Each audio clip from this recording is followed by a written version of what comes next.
All right. Hello, everyone.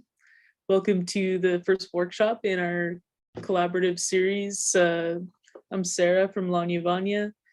This is a workshop that's going to be led by Sarah Feldman, a pop musician, producer, performer, and educator currently living in Montreal.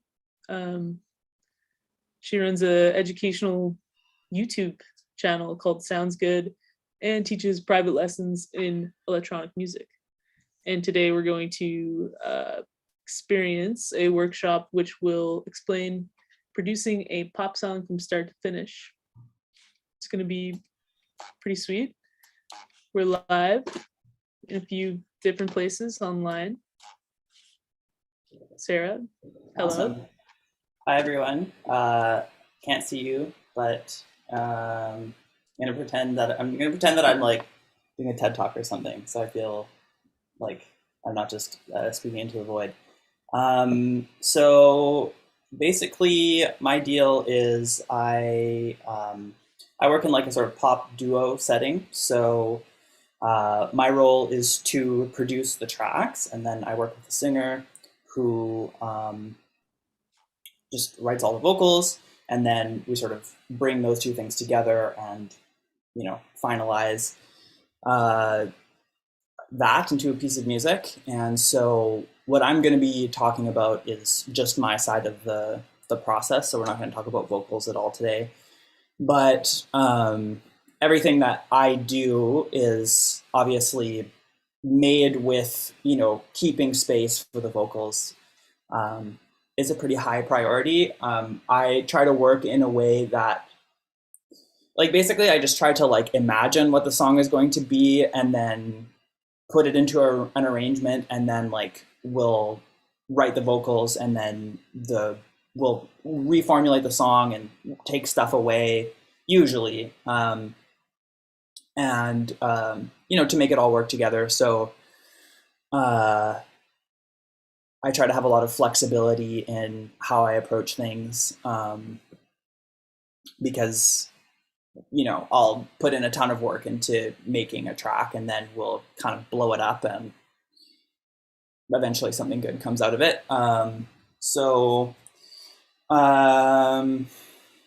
It's going to be a lot of information, so I'm just going to kind of try to blast through it, yeah, I guess that's basically it. So when I start, the first thing that I'm looking for is like a basic idea that I can form into eventually the entire piece. So I'm looking for something that is like a unit that is small enough and has the sort of qualities that I'm looking for that allow me to reformulate it, to build off of it, and I guess also have the sort of like aesthetic qualities that I'm looking for. So I'll usually have some kind of inspiration point when I sit down to work, and I think as much as like I'm going to be trying to cover a lot of technical information here, the most important thing, I think, when I sit down, especially at that very beginning, like you have nothing and you're trying to create the seed for what eventually becomes your whole piece, like that is the part where it's most important to be just really relaxed and not thinking too hard, like really trying to like calm your critical thinking mind. I think like sort of it's almost like you start and you're like at the least critical point, and then as you go along through the process you can kind of like get your critical brain kind of more and more involved. So I try to really try to not put high expectations on myself during those those moments, and I try to, like, I feel like if half the time that I sit down to do that, something good comes out, that's awesome. Like, I feel like it's really key to make space for the just sort of the fact that half the time you're going to sit down to come up with one of those original ideas, and it's just not going to be very good, and it won't materialize into a good song. And that's fine. Like, I think I like to think of it as sort of more about, it's not about like getting a certain result in a way. It's more just like trying to get into a headspace where you have a lot of sort of like flexibility and openness, and to try to kind of just feel inspired and like have basically just to keep the wheels turning. Like, I think if you are too critical when you sit down to write something, then you're just gonna like, it kind of just gums up the process. And what you're trying to do is just allow ideas to like flow out and basically just be like, well, like, I think that when I started to think of like a failed attempt at writing a song as just like oh, okay, that is like some information about something that I don't like. I know that I don't like this now, and I kind of got it out of my system. And looking at that as its own sort of victory, I think has really helped me be more successful creatively and just enjoy the process a lot more. That being said, there are definitely sort of like a lot of formal qualities that I look for in a good basic idea. So one is that it just has to be really simple. Like, the basic idea for this song, also, I guess I never really explained this. Basically, I'm kind of using a work in progress. I've been making this track for the last like 3 or 4 days. So it's like super not finished. And I'm not going to play through the whole thing or whatever, but I'll just show parts because there's like enough of music. There's enough music here that I can sort of explain what I'm trying to say. So I guess with this one, I started and I wrote like a longer kind of chord progression that was like 16 bars long. And using that as like a basic idea for a piece that's like way too big. So sometimes it can be nice because I'm really sort of like melodically focused and I like writing chord progressions and stuff.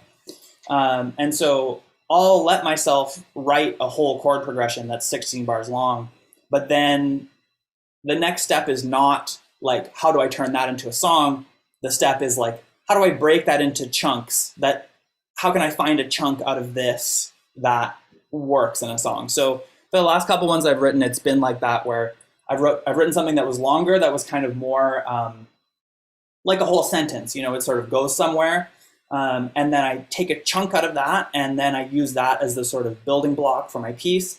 And then maybe I don't use the whole chord progression, or maybe I find a way to work it in later, like something that can be cool. This is something that I often do, is I'll save a special moment in the song to hear the whole chord progression, and then I think it sounds kind of clever, right? Because it's like, oh wow, you took this basic idea and you formulated it into this longer thing for maybe like a slower moment in the song or something like this. And it's like, where did that come from? And it's like, well, that was the starting place. It's kind of easier to make it seem like you just had this, brilliant idea to be like, oh, what if we, made this chord progression into like a 16 bar long thing for one section of the song or something. Anyway, so I'll just show you, I think this.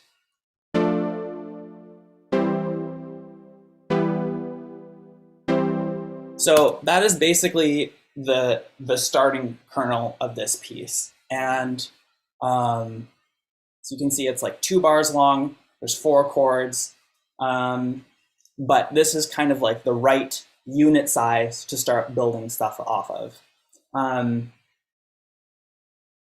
The reason why is basically that, like, if you want to have like a lot of, if you have an idea that's too big that you try to build a song off of, it's just going to, you have like no flexibility, right? You're kind of locked into the whole sort of like form of that idea, and then you're kind of like chunking your song at like too large of a chunk size. So starting with a simple chord progression like this, then there's so many different options that I have, right? I can write a bass line that goes against this, that's like 4 times as long, or I can have like a drum loop that's half as long, or I can, I can make a variation out of this, right? I'm looking for something simple that I can use to develop. And like, this is the sort of like, to me, in my mind, like this is like the fundamental principle of like all music composition is like, how do you take like a simple idea and then formulate it into an entire piece that sort of like keeps your attention all the way through. Like in my private lessons, I often reference like Beethoven's Fifth because it's like the perfect example of this type of principle, right? It's like, this is not just for pop music, but this is, I think, for like all kinds of music. I think classical, the way that classical music develops its material is different than in pop music. But the basic principle of like dun dun dun dun, that's the whole piece. Like he just made a 30-minute symphony out of dun dun dun dun because the next part is dun dun dun dun dun dun dun dun dun dun dun dun dun dun dun dun dun dun, right? It's all just reformulations of that idea, transposed, faster, shorter, whatever, right? And you know, using the right tools, that becomes like a whole piece of music. So I think the tools that we use to make a pop song are different, but the principle, the same principle is there. I find that this is like a really good way of staying organized and learning. It's like, because I feel like a lot of, especially like a lot of like newer musicians struggle with like, how do I get my idea into something that feels like a complete piece of music? Like when I work with my composition students, like especially at the start, a lot of them, it's sort of like, I have one idea and then I kind of wrote something else and then I kind of wrote something else, and doesn't really like take me on a journey in the same way. It just feels like we're kind of like going from one place to the next. And maybe that's okay, but for certain, if that's your aesthetic goal, that's fine. But you know, for trying to make like a coherent piece of music, I find that having this sort of like kernel and then development technique is definitely the way to go. So speaking of how do we develop pop music is really all about looping, right? So in a chord progression like this, I'm looking for something that works for a loop. And chord progressions for loops are totally different than a chord progression in a classical piece, for example. So in classical harmony, the objective is to really have a sense that you have gone somewhere to build tension and then sort of satisfy it, right? Whereas here, the logic is really how every chord moves to the next chord, even the last chord in the loop back to the first chord. The relationship between every chord to the next chord, you treat with basically equal importance. So if you have a loop that has this kind of like conclusive feeling, like you would in classical harmony, you know, like if you imagine like a classical cadence, I don't really have a way of playing that for you right now, but if you have a loop that feels very conclusive and then you repeat it, it just sounds annoying because it feels like the music starts and then stops again and then starts and then stops again and then starts and then stops again. And that, you know, that's kind of just, that's like being in hell. We don't want to be in hell. We want to have fun. So the way that we treat making a loop is we want to give the sensation that we could kind of listen to it forever, right? And I don't know if I should really like, feel like it could be too much of a digression to really get into the details of the harmony, technical harmony stuff, because I don't know like what people's backgrounds are and stuff. So if you're interested in that, you know, I would say like go and look into harmony on your own and like learn, you know, I don't know, go on that journey if you want.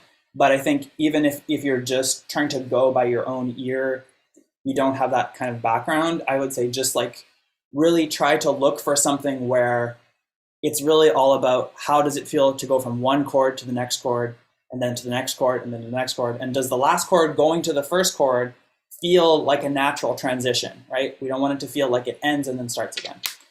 So I'll leave it for that. So I think these are kind of the two main, well, yeah. So I'm looking for simplicity.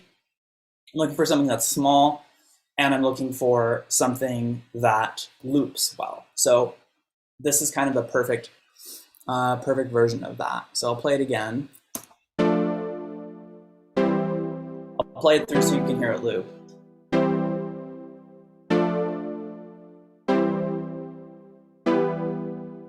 Right? So this connection here, to me, flows really naturally, doesn't feel choppy.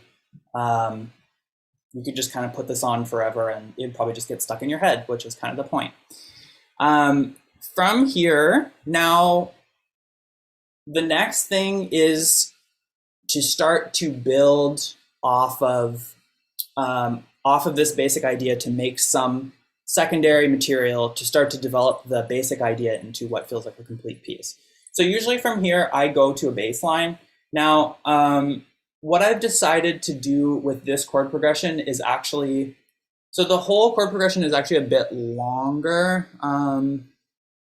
So I'll play the whole thing. So what I ended up doing, I know this is sort of a bit of a digression, so I'm sorry, but what I ended up doing is I took that loop and I played it 3 times, and then I had a variation where I just voiced the chords differently. So it's like the same chords, but the order that the notes play in are different. Or actually, no, it has one chord that's different. But that was kind of the basic idea. So anyways, I'll just, that's a thing. So this is really kind of like the whole loop. This is actually an important point. So what we want is to have like chunk sizes that are sort of varied. So in this loop, maybe I'll just play it in the background and I'll talk over it. So with this loop, we can think of there being sort of like, we can imagine really 2 sizes.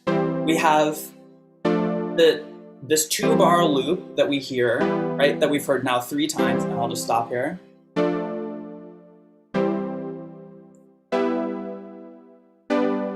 So because that last iteration of the loop has a different, just 2 different chords on the end of it, we can think of this being like a 16-bar loop that comprises 4, or I guess an 8-bar loop, pardon me, that comprises 4 internal units. So one thing that's really important about good pop songwriting is having like these sort of units within units, right? We're not looking for something that starts here and goes there. We're looking for like this kind of containment where there's like there's like loops that happen at all different kinds of phrase lengths. And that's a really important way of like keeping like loop-based music interesting. If your whole music does something and starts and stops over a certain duration, and then everything is just chunking at that one rate together, like the music's going to be super boring and not organic feeling at all, because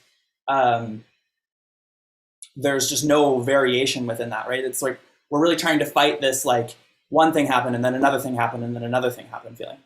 Anyways, from here, I wrote a bass line.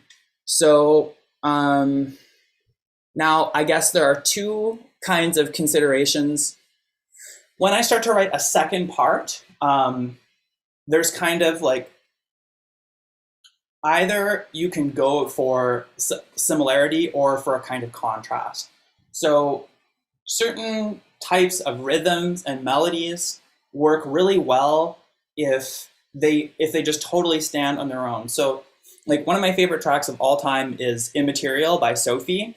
And basically it's a bunch of layers. Like there are sort of contrasting things that happen, but the basic idea of the song is a bunch of layers of this same like rhythmic melodic loop that goes through the whole song. And for a song like Immaterial, this strategy of basically just doubling what's happening. So if you have like, you know, a sort of lead line and then doubling it in the bass, going for similarity, totally makes sense because it's a dance track and the rhythm of the basic idea is really interesting by itself.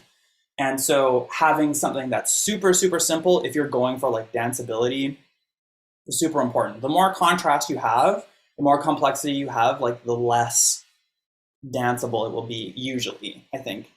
Maybe that's not totally true, but there's a kind of principle in action there. So with this particular idea, by itself, the rhythm is obviously about as boring as it can possibly get, right? So if I wrote a bass line that just doubled off of this chord progression this would be a boring song. Like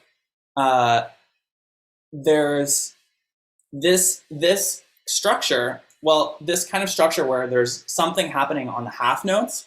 This sets up a contrasting syncopated part perfectly, because syncopation is basically when you have rhythmic accents on weak beats in the bar, and syncopation is like super key for pop music, making anything sound like fun, danceable, etc. So having this chord progression where all of the events are on the strong beats, it's a perfect setup for a syncopated part, because then I can contrast the strong and weak beats with the syncopated part. So that was sort of the strategy here. I wonder, can I activate this clip? Well, yes, I can. Okay, so here are this is the bass line and the basic idea together when I wrote.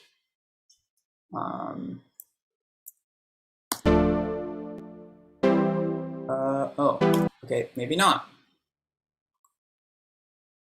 Is there a place where I can show you that? Okay, well, we're just gonna listen to like one part of it.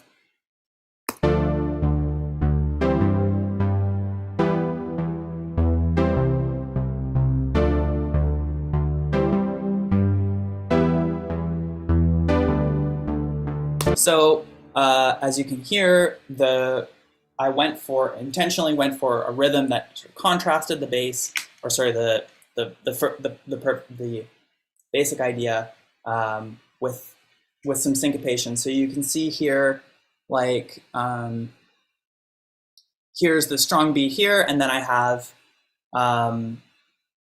like dotted quarter notes, dotted eighth notes.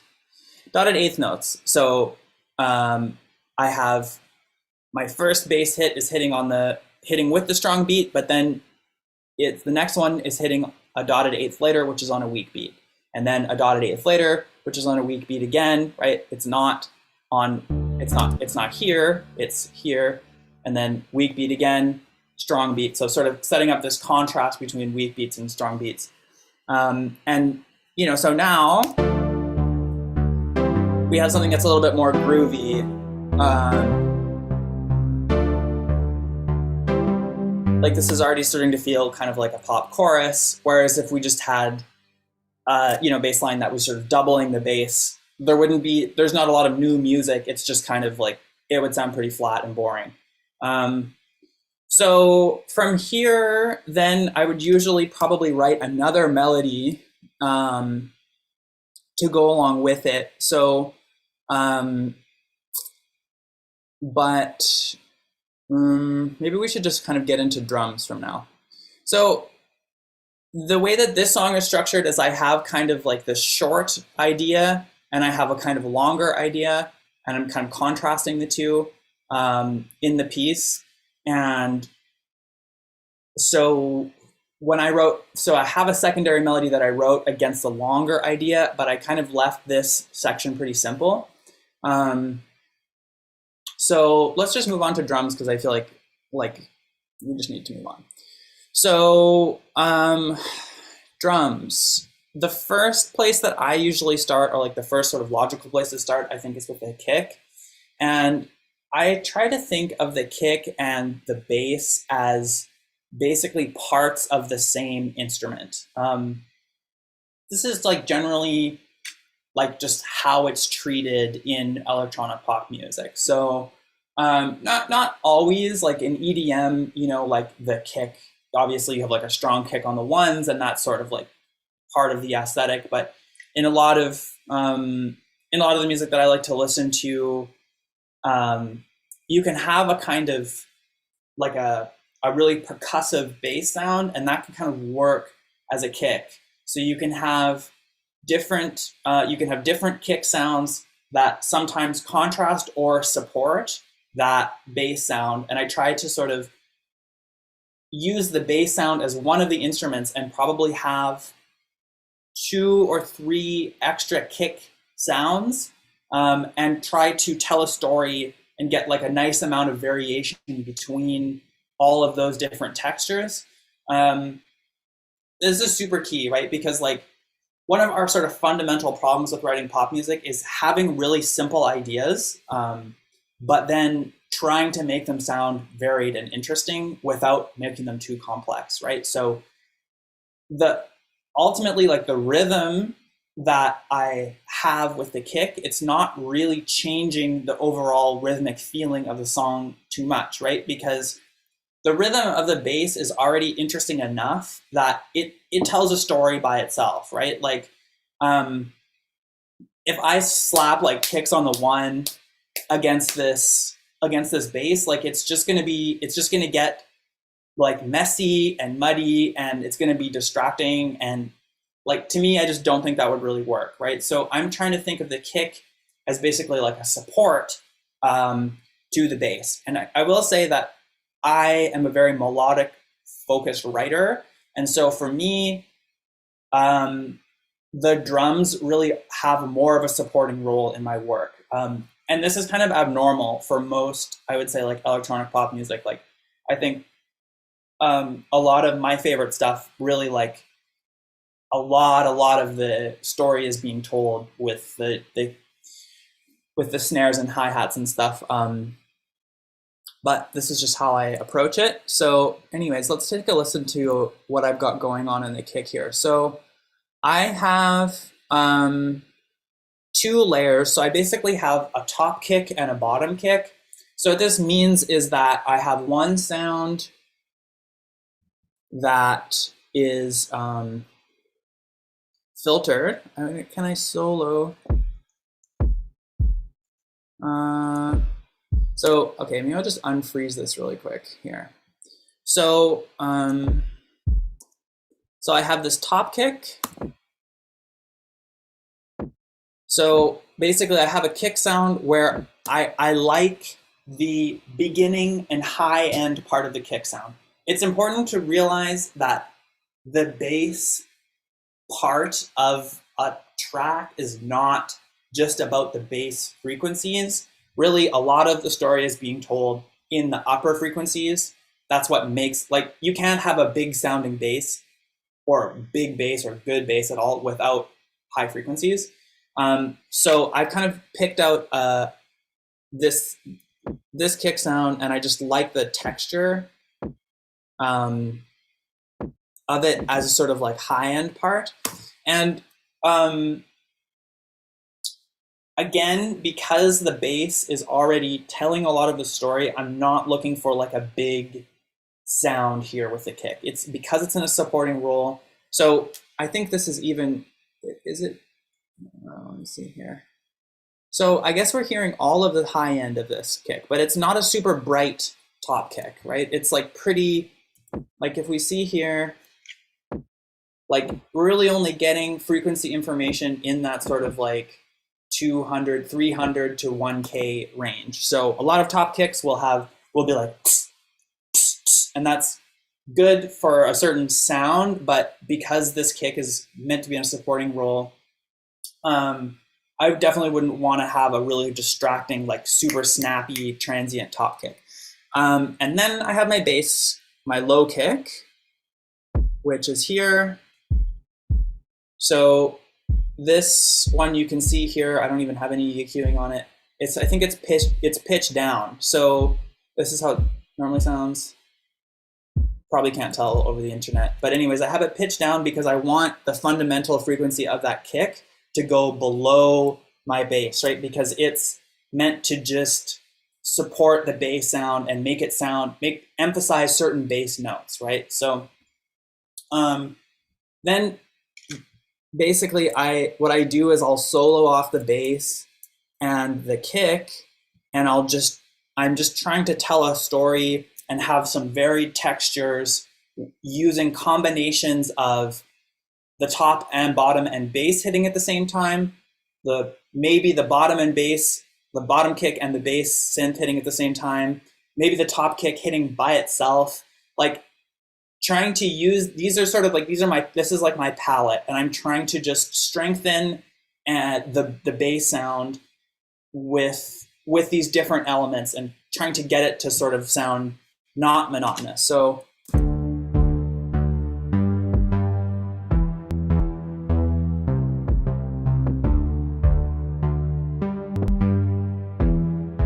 So I have one hit that's coming off. So I have my first two bass hits are with the bass, my first two kick hits are with the bass, and then I have one that's coming off of it that's sort of filling out the space and kind of making it a little bit even more syncopated, a little bit more dancey.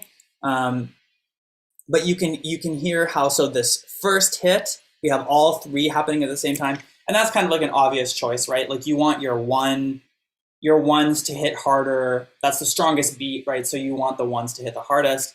And then the second hit is without the top kick. So it's probably hard to hear over the internet, but all these things work together to create like a varied and kind of more interesting sound. And then I have this little top kick that I just sneak in there.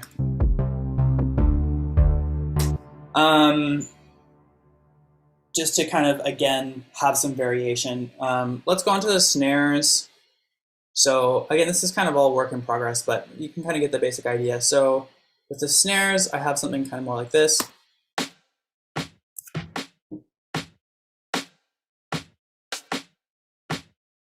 And it's a similar principle happening here where I basically have, I essentially have one rhythm, right? Like there's our main snare, which if I solo that off, I'm missing my reverb. So, you know, it's just snare hits on the whatever, on the ands. And just like that small amount of variation between having like one harder hit and one slightly softer hit, and then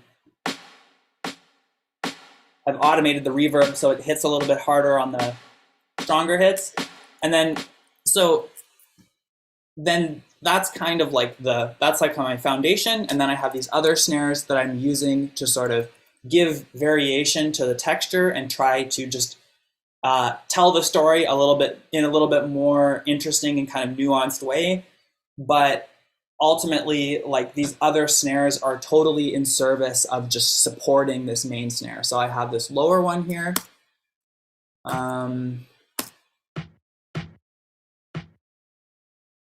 Which I hope you can hear. But anyways, I have a lower one, and basically it's hitting every I think so. It's on the second one here, and then so it's hitting every two hits, and then I'm also I got a chat here. You hear it, great. And then I've got basically the cool thing about working with these layers is that you have a chance to expose and sort of hide the layer, right? Because they all work together at one point, and then you can kind of have one little layer stick out, right? So that's what I've got here, where for the most part, this second snare is really just to add a little bit of body to every second snare hit, but then I have it sneak out here just to be like, hi, I'm in here, pay attention to me. And then, anyway, so.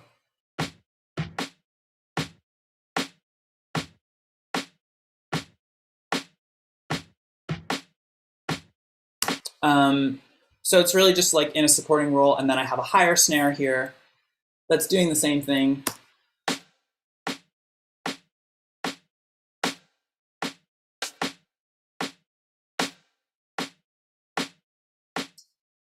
So that's happening every four with a little extra little moment.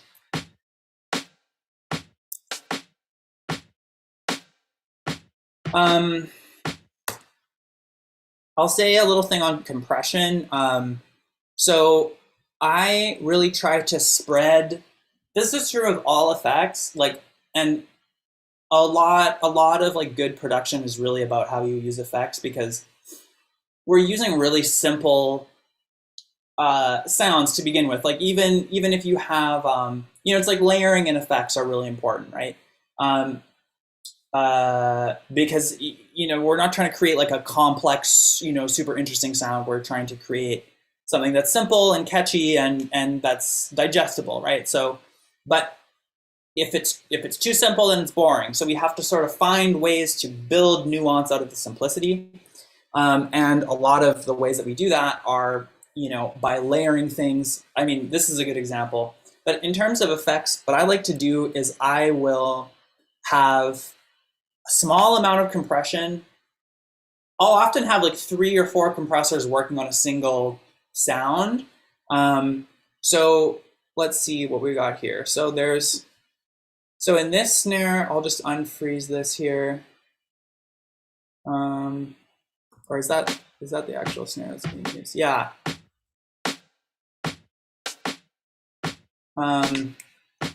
So in this one, I've got 2 compressors on the track. I've got just really basic settings here, just a ratio of 4:1, which is pretty standard, and then a faster attack, and like really not a lot of gain reduction here. You can see it's like very, very subtle. And then, okay, so I think this is good that I'm seeing this because I had a reverb in here that I decided to take off. So the role of this one was to compress the reverb afterwards, but I guess I decided to take the reverb away. I'll have to look at this after. But that's often like something that I'll do. I'll put a slower compressor afterwards. If I want something that bites super, super hard, I like to have a faster compressor followed by a slower one. Anyways, that's kind of like maybe too technical. But then the other thing that I'll do is then I'll also put a compressor on a group. And then I'll usually have that group even within groups, right? So I have each individual snare sound is compressed, but then I also have a snare bus that is all 3 snare sounds. And it's also being just subtly compressed, right? Just a little bit, nothing crazy. And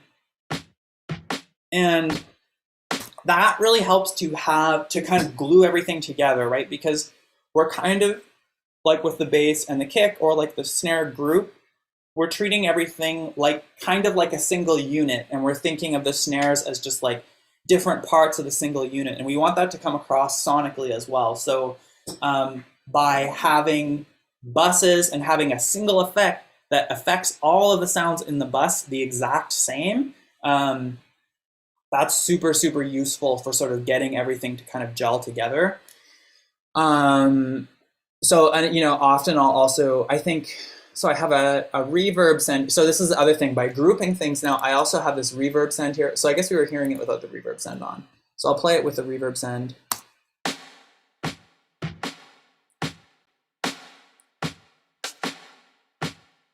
So then by having the snare group, I can send the whole snare group to the same reverb. And then, oh, I guess this is where I have some extra compression on it here on this reverb. So that must be why I took it away from that one.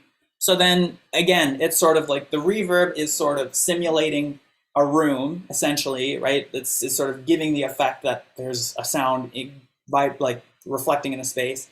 And so by sending all of the sounds of one group to the same space, that can really help to sort of have them give our ears the cue that this is like one thing that should be heard as like a kind of coherent unit together. Then I also have on my whole drum bus, I'll also have more compression. So, the idea is sort of like you don't want to hear the compressor biting down really, unless sometimes you do. Like I really like a really strong compressed sound for certain things, but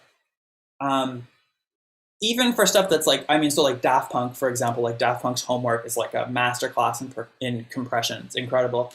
And that stuff's super, super, super compressed, right? But you hear the total effect of all the compressors working together. You don't hear like a, like kind of like biting down sound. You really want to avoid that. And so I try to spread the compression over, again, it's kind of like this pyramid idea, right? Like with the loop length, it's sort of like you have a individual compression and then a group compression and then a bigger group compression, and it all sort of works together to just sort of have everything gel together nicely.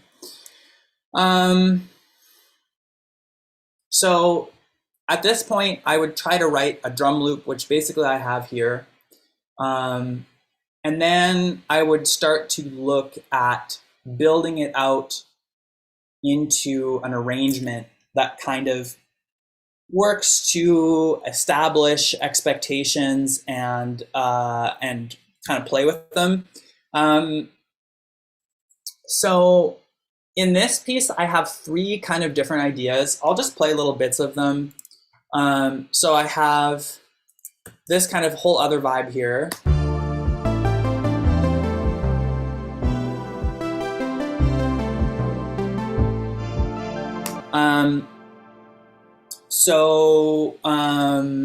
Then I kind of just wrote, just to zoom in here really quick.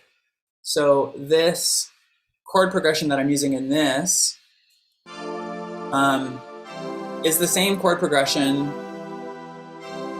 So basically I wrote this whole long chord progression and I just took this one little chunk out of it to use as my sort of basic unit. But I liked how this long chord progression worked with the bass. So what I decided to do is use this for a slower kind of less exciting part of the song. Just because it kind of, I think it works in this context, but it doesn't work as like a, I needed a smaller unit to, anyways, I've already talked about this. So I had this, and then in the beginning of a song, I'm really looking to try to establish some kind of expectation. So I like to have, I want to leave space for things to come in afterwards. But I also don't want it to be so subdued and boring that it doesn't capture your attention. So what I'm looking for is like a combination of, like, I kind of will typically choose the higher end of the spectrum. I mean, there's bass in this, but I'll typically choose a higher end of the spectrum, and I'll try to have something that's rhythmically a bit interesting. So the reason why that strategy wouldn't work for this piece is because this chord progression by itself is rhythmically not interesting. And I really like the way that the melody of the bass kind of plays off the chord progression here. It just kind of doesn't really work by itself. And the melody of the bass has some syncopation in it. But obviously there's no drums. So this feels kind of like an ethereal entry point where we're sort of being introduced to some of the themes and ideas of the piece. But we're really trying to go for anti-payoff here right now, right? We're trying to give just enough so that it captures the listener's interest and develops a sense of anticipation. I think that's really what we're looking for, right? Like,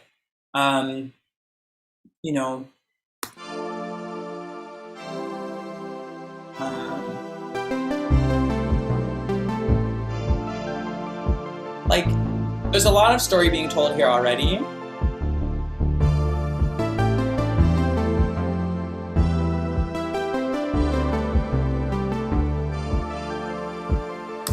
And in all likelihood, some of this will be deconstructed once the vocals are added.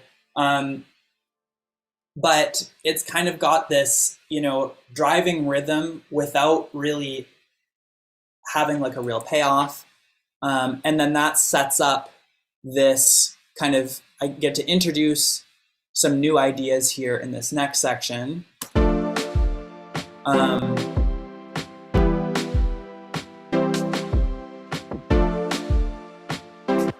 And I pull out the bass here because, again, we're kind of like, I'm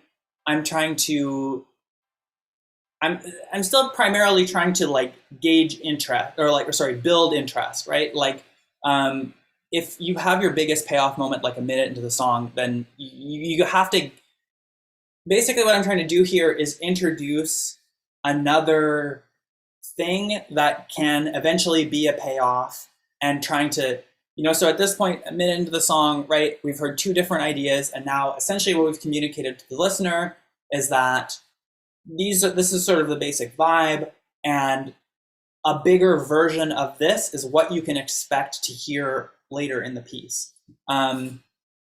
But we're trying to, again, build anticipation. So by taking out the bass, that helps. There's a lot of reasons why I wanted to do that. Like, the bass line is quite different. The rhythm of the bass line is quite different in this section.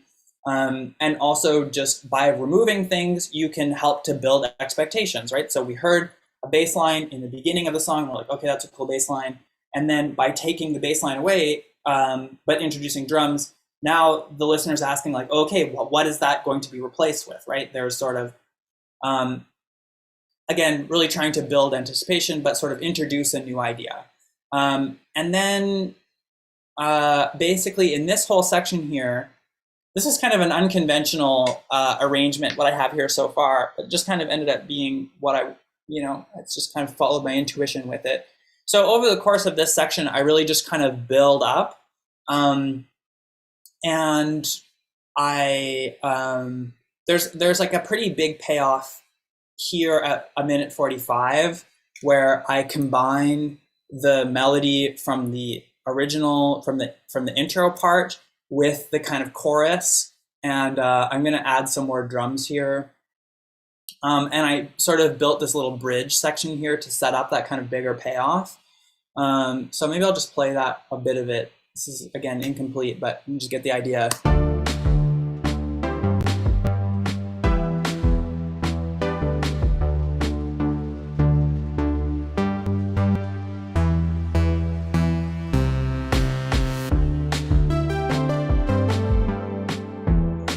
So I really love this part of the song because that melody that I introduced in the beginning is totally my favorite part of the song, and I feel like it's really fun to sort of, I feel like by having this moment where, again, like energy is really all about contrast, right? So I wanted to set up this payoff moment by dropping the energy down with a rhythm that sort of builds the anticipation, where you don't want it to fall off too much, but by having that syncopated rhythm that still makes you want to move, right? If you imagine being there live, you wouldn't like totally stop dancing and be like, oh, what the fuck do I do now? You would be like, oh, okay, cool, something's coming. And then obviously all the automation with bringing in the noise and all that stuff. But I wanted to give a moment where we could pay special attention to this one melody, which is my favorite melody of the piece, by setting up a contrasting moment before it. So at this point, so then that happens, and then this is a longer song. It's like coming in like 4.5 minutes. We'll see if it stays that long. At this point, now it's been 2 minutes. Well, now it's been like, so this has been closer to 1.5 minutes, right? Where we're just in this one section. And then, so then it's obviously time to bring back the first idea that we initially started with. And it's, I think at a moment like this, it's important to really bring the energy down. Basically, you're always just trying to balance the energy of the song, right? So we had this build up and we had like a pretty big payoff moment at 2 minutes. Like, it's almost like the most exciting moment of the song for me is kind of halfway through. It's definitely one of the most exciting moments. And so now my objective is to be like, basically, how can I drop the energy down as far as I can possibly go so that I'm signaling that we're going to build back up again and try to have, I'm trying to basically convince the listener to be like, okay, I gave you something and now you're going to have to be patient with me before I give you like another payoff later. And by really bringing the energy down, I'm kind of signaling like, okay, we're going to be in it for the long haul to sort of like build back up again. So, and another thing that I did to kind of balance that out was I wanted a new sound to come in at this point. So just sort of by virtue of the melodic content of the bass lines, they don't transition into each other very nicely. And it just so happens that like by removing the bass line in this energy drop section, it's obviously an effective way of dropping down the energy because the syncopation is coming from the bass line, right? But I took that as an opportunity to introduce a new sound, but reference the bass line so we know we've been brought back to that original spot, but it's just slightly different, which I think is also key, like having just, again, like a super, super subtle variation. So what I did is I kind of made this ravey, filtered high-end bass sound. Well, not bass, like, but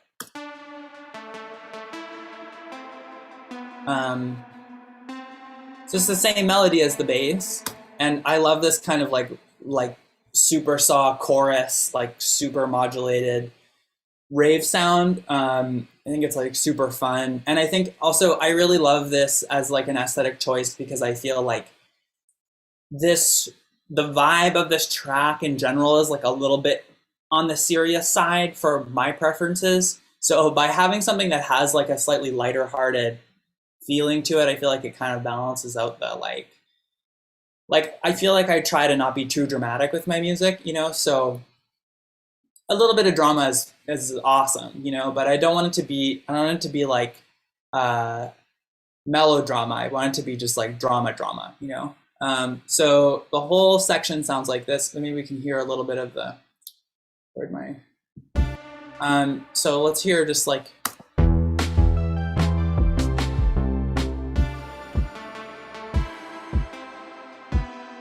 kind of like a Daru reference here almost, right?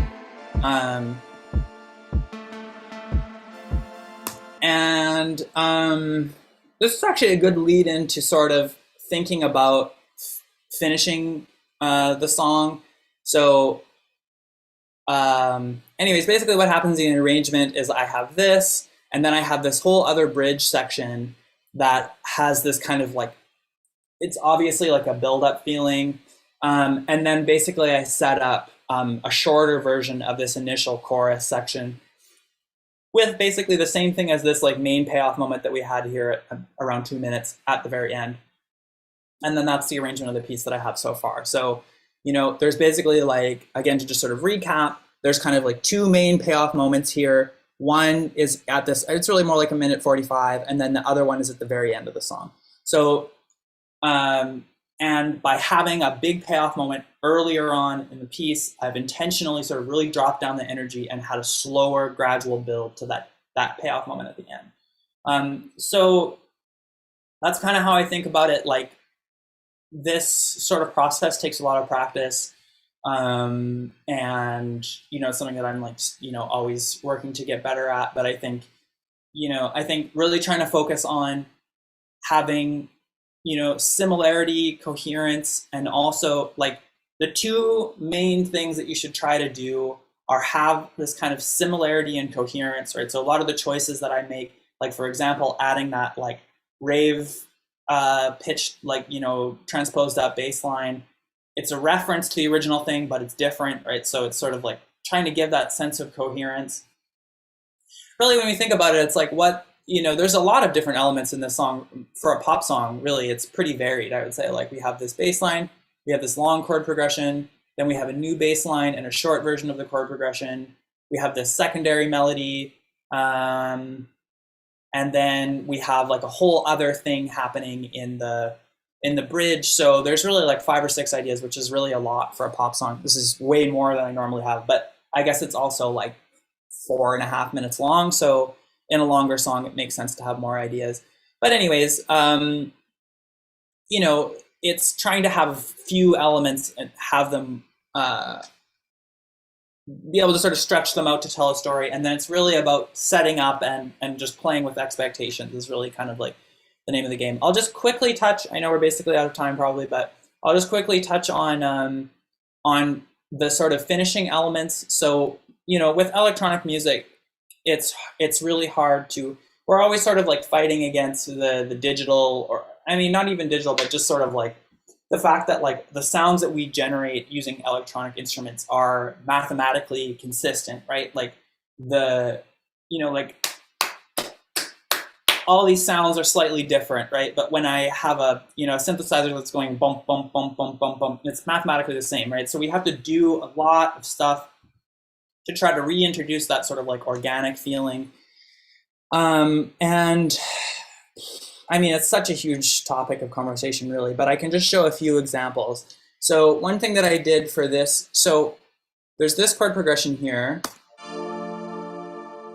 And then I basically built like a supporting version of it. It's way quieter.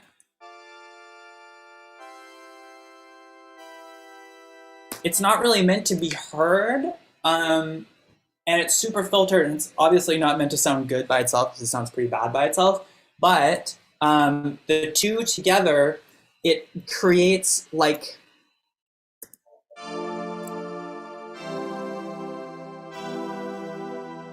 it just creates this extra detail, and it's sort of like, the way that I like to think about it is that this supporting part is kind of like, it's like giving the other part a hug almost, right? Like it's really just meant to add a little bit of subtle variation. So one thing that's really key about the supporting part is that the envelope of the sound is slightly different than the main sound, right? So it creates this organic kind of variation sound. And like as this song goes from this state where it's kind of like, 70% of the way there or something, to like a finished song, like we're going to be adding like a ton more of this kind of stuff. The other thing that I like to do is like I'll take a synth with some noise and I'll just automate like a lot of parameters. So I have, I'll just unfreeze this here. So I have this noise here, which you probably can't even hear at all. I can barely hear it myself. I don't know if you can hear it, but basically I have it going through, it's just some noise going through like some distortion. And then I have a bunch of filters on it inside the synth and afterwards, and some pan and some chorus. And I also have it side chained from the bass line. And I just have that kind of that noise open up and close a little bit throughout the sections. I have also, another thing I've added here is just, I really love the sound of taking a shower. It's like one of the most relaxing sounds. So I basically just downloaded a sample. I probably can't hear it at all. Anyways, so, and you can see I have a bunch of filters and shit on it. And all that stuff just sort of helps to kind of make it feel a little bit more real. One thing that I forgot to talk about in the drums that's super important is groove. We don't have time to really get into it, but I just will say that having your drums on the grid is like a recipe for disaster in terms of organic feeling. So what I like to do is I will take a song that I like. I was doing it just before we started here, and I'll load it into Live, and I'll have Live extract the MIDI from it. And then I'll save that as a groove in Live. And basically what that is sort of like micro timing variations. And I'll apply that to the drums that I produce. So that is another huge part. In terms of drums, groove is like such an essential part of the story that's being told. Like those tiny variations in timing, that is like a universe of sort of storytelling. So I would say if you're programming drums, like really try to think about the groove and experiment with different grooves. Try to, take something and push it back just a little bit, or add some randomness to it, or add some swing to it, or, all that kind of stuff is super, super important. Velocity, like changing the velocity of the MIDI notes.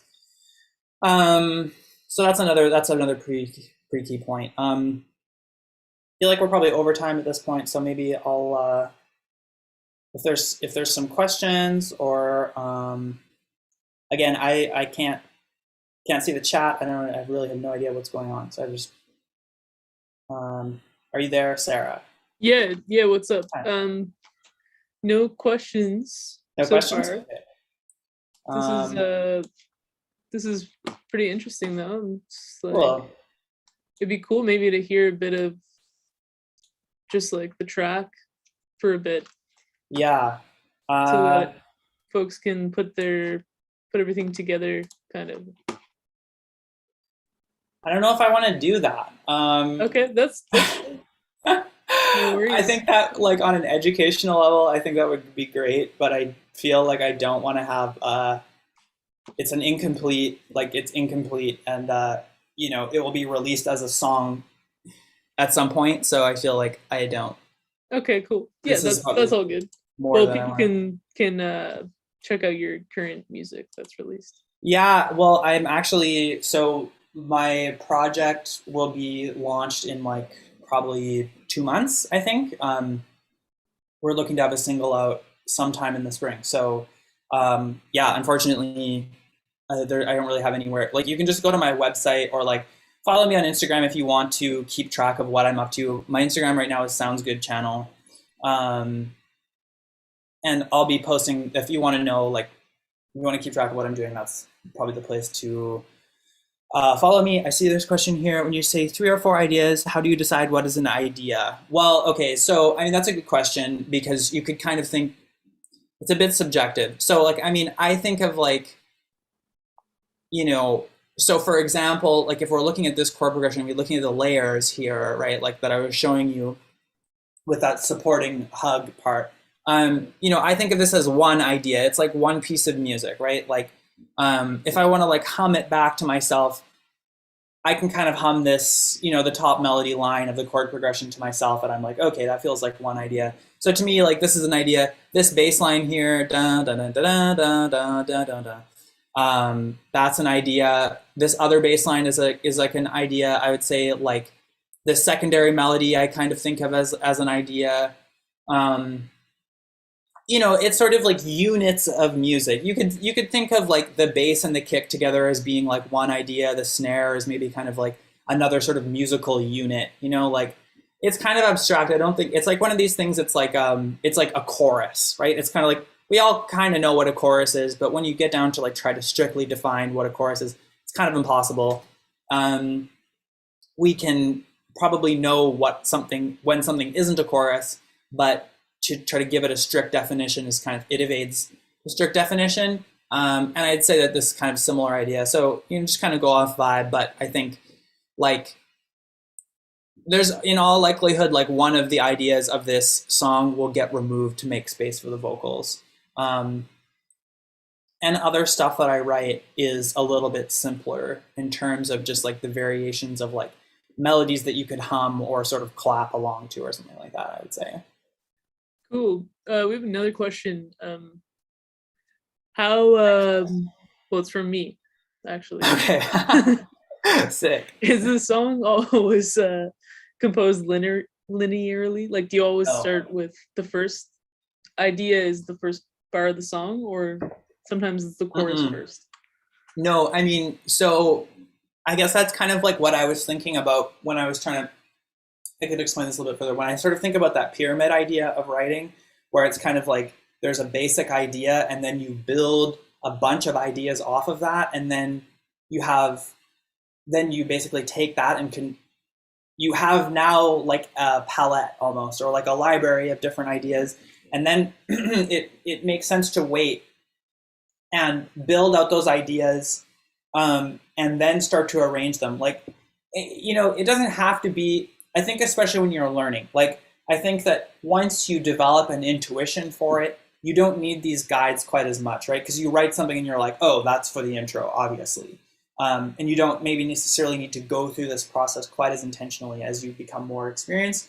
But I think in terms of just being like, I think I try to avoid thinking too linearly. Like, I think it's really about building out your material and then fitting it into an arrangement as a separate, unique process, and then going back and forth, right? Like it's never like these sort of walls around these ideas like are super flimsy, right? Like, for example, the melody that I wrote, my favorite melody in this song, I wrote this after everything else was written. Like, I had a full bridge written, I had a full chorus written, I had a full verse written, and I was kind of like, I don't know, I was like, this was like 2 or 3 days ago. I was like, the song has actually come together really quickly. Like, this was like, I think 2 days ago. I had these things written and I was kind of like, I don't know if this really works. Like, are these ideas too different?